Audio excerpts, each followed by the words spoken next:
Welcome to Sweet Life Beat Life. We hope this video helps.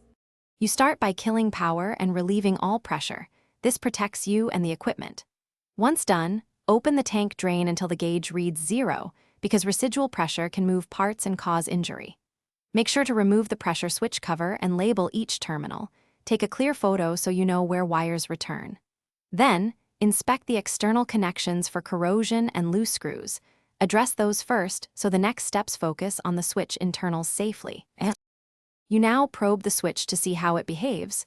Set your multimeter and manually actuate the mechanism to check continuity at the cut-in and cut-out points, because that reveals electrical failure versus mechanical.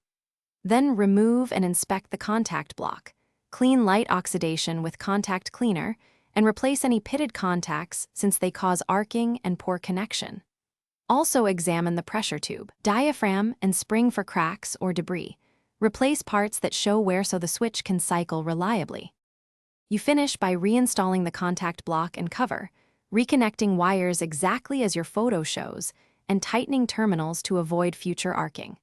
Then restore power, and let the compressor run through several start/stop cycles while watching the gauge so you confirm cut-in and cut-out pressures match the settings.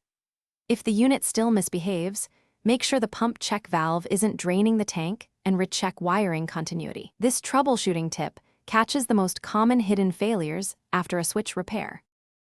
Thanks for watching. Consider subscribing if we helped you.